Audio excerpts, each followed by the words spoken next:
ईश्वर के शरण में पूरी तरह से लग जाएं, क्योंकि ना जाने कब किसकी जिंदगी की शाम कब हो जाए। हरि नाम, प्रभु नाम, श्री नाम जपते रहें। आपको एक सही घटना बता रहे हैं कि 6 बच्चे एक साथ आउट ऑफ स्टेशन गए और वहां पर उन्होंने अपना पूरी तरह से मौज मस्ती की, जितनी कर सकते थे। उसमें से एक बच्चा ऐसा था जो हरि नाम यानी ओम का जाप लगातार जो शुरू से करता था, वहां भी उसने अपना नियम नहीं छोड़ा, वहां भी वो करता रहा। नॉनवेज उसने नहीं खाया और जाप करता रहा। बाकी मौज मस्ती उसने भी करी, हरि नाम नहीं छोड़ा और नॉनवेज नहीं खाया। 6 एक साथ रहे।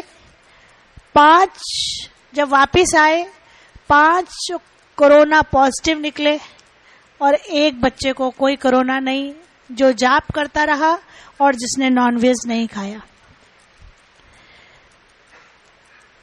तो कहने का मतलब ये है कि प्रभु के नाम में बहुत शक्ति है, बहुत शक्ति है। इसलिए प्रभु का नाम सिमरते रहे, जपते रहे। बाकी क्या होना है और क्या नहीं होना है वो प्रभु पे छोड़ दें, क्योंकि जो भी होगा अच्छे के लिए होगा। कहते हैं जो होता है अच्छे के लिए होता है, जो हो रहा है अच्छे के लिए हो रहा है, जो होगा अच्छे के लिए होगा। अब ऐसी परिस्थिति में भी ये लाइनें अगर अंदर से निकले तो ही आप प्रभु के भक्त हो सकते हो। आप इस परिस्थिति को किस नजरिए से अच्छा कह सकते हो, जबकि गीता में है कि जो हो रहा है अच्छा हो रहा है, जो होगा अच्छा होगा, जो हुआ अच्छा हुआ। तो कुछ ना कुछ निश्चित ही प्रभु के कुछ राज होंगे जो हम बच्चों की समझ से परे हैं, क्योंकि जो कृष्ण ने कह दिया, जो उन्होंने गीता में लिख दिया, उनकी वाणी तो असत्य हो नहीं सकती। जो वो कह रहे हैं उन्होंने सही ही कहा।